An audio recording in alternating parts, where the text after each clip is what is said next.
அனைவருக்கும் வணக்கம். இன்றைக்கி குலோப் ஜாமுன் எப்படி செய்கிறதுன்னு பார்க்கலாம், ஒரு வித்தியாசமான ஸ்டைலில்.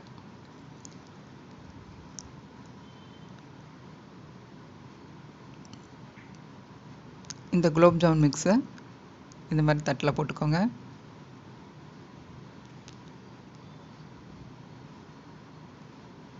இதை தண்ணி தெளித்து சாஃப்டாக ஏரெல்லாம் உள்ளே போகிற மாதிரி லேசாக மிருதுவாக பிசைஞ்சு விடுங்க. அழுத்தமாக சப்பாத்திக்கு பிசைகிற மாதிரி இது பிசையக்கூடாது, லூஸாக பிசையுங்க. கொஞ்சம் கொஞ்சமாக தண்ணியை தெளிச்சுக்கோங்க.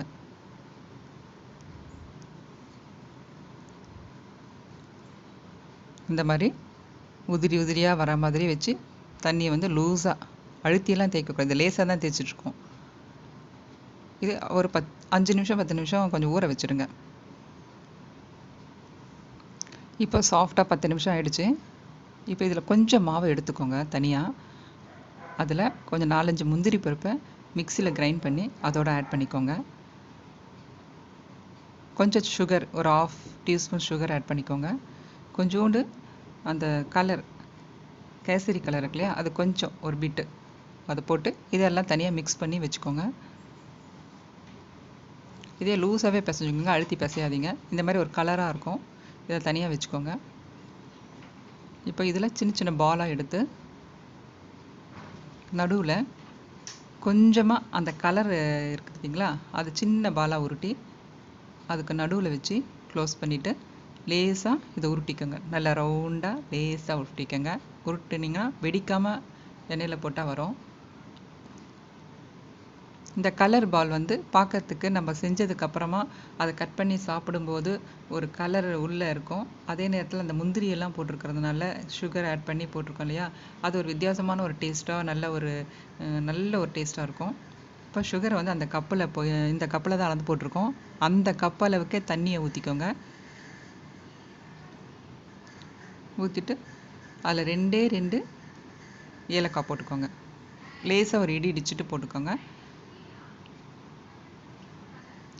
சுகர் அப்படி கலக்கி விட்டுருங்க. ஒரு 2 கொதி வந்தோடனே ஆஃப் பண்ணிவிடுங்க. கொஞ்சம் லைட்டாக பிசு தன்மை மட்டும்தான் இருக்கும், ரொம்பலாம் நம்ம முத்த விட்டுறக்கூடாது. லைட்டாக கொதிக்க வந்தால் போதும். அப்புறம் எண்ணெயை வச்சு இந்த பாலை போடுங்க. ஃபஸ்ட்டு எண்ணெயை நல்லா காய வச்சுட்டு எல்லா குலாப் ஜாமுன் பால்ஸையும் போட்டுருங்க. அது வேகும்போது சிம்மில் வச்சுக்கோங்க. அப்போ வந்து மெதுவாக ஹையில் வச்சு செஞ்சிங்கன்னா சீக்கிரம் கரிஞ்சு போகும். சிம்மில் வச்சுட்டிங்க வச்சுக்கோங்க. அப்புறம் மெதுவாக திருப்பி விட்டுக்கிட்டே இருந்தீங்கன்னா அந்த கலர் வந்து கருகாமல் நல்ல ஒரு கோல்டன் ப்ரௌன் கலராக வரும். நீங்கள் ரொம்ப கலர் வேணும்னாலும் கூட இன்னும் கொஞ்சம் டீப் ஃப்ரை மாதிரி பண்ணலாம். அதாவது சிம்மில் வச்சுட்டு தான் நீங்கள் செய்யணும், ஐயில் வைக்கக்கூடாது. போடும்போது மட்டும்தான் ஐயில் இருக்கணும், அப்புறம் சிம்மில்.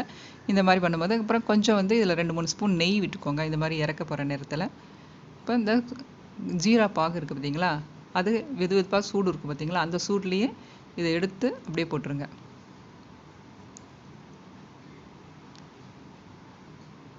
இது நல்லா ஊறட்டும். ஒரு 3 மணி நேரம் 4 மணி நேரம் ஊறுச்சுன்னா நல்லா ஒரு டேஸ்ட்டாக உள்ளெல்லாம் ஜீரா இறங்கி ரொம்ப நல்லா டேஸ்டியாக இருக்கும். உள்ளே அந்த முந்திரியெல்லாம் போட்ட ஒரு கலர் இருக்கிறதுனால பார்க்கவும் அழகாகவும் இருக்கும். சாப்பிடும்போது ஒரு ரிச் டேஸ்ட்டு கிடைக்கும். இதை நீங்கள் செஞ்சு பாருங்கள். இந்த வீடியோ பிடிச்சிருந்ததுன்னா லைக் பண்ணுங்கள், ஷேர் பண்ணுங்கள், சப்ஸ்கிரைப் பண்ணுங்கள். இந்த மாதிரி பிளேட்டில் எடுத்து வச்சுடுங்க. இந்த கலர் பால் இருந்தது பார்த்தீங்களா, அது லாஸ்ட்டாக ஒன்று வந்து எக்ஸஸாக இருந்ததால் அதை அப்படியே உருட்டி அப்படியே போட்டுட்டோம்.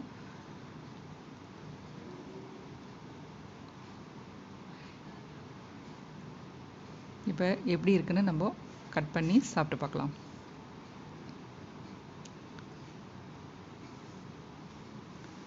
ரொம்ப ஸ்மூத்தாக நல்லா வரும். உள்ளே பாருங்கள், அந்த கலர் பாருங்கள் அழகாக இருக்குது. அதில் முந்திரி இருக்கிறதுனால சாப்பிடும்போது ரொம்ப டேஸ்டியாக இருக்கும். நீங்கள் இது மாதிரி செஞ்சு பாருங்கள். நம்ம ஷேப்புக்கு என்ன ஷேப் வேணுமோ, பிள்ளைங்க என்ன ஷேப் கேட்குறாங்களோ அதுக்கு தகுந்த மாதிரி நம்ம கட் பண்ணி நம்ம உருட்டி போடலாம். இந்த மாதிரி ஒன்று மட்டும் கடையிலலாம் விற்கும் பார்த்தீங்களா, அந்த மாதிரி போட்டு பார்த்தோம், ரொம்ப நல்லா இருந்தது. எல்லாம் ஜீராலாம் உள்ளே ஊறி ரொம்ப டேஸ்டியாகவும் நல்லா வந்திருந்தது.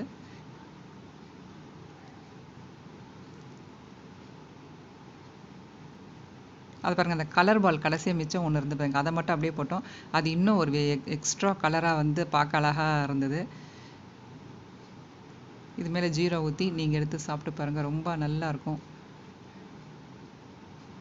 நன்றி. வாழ்க வளமுடன்.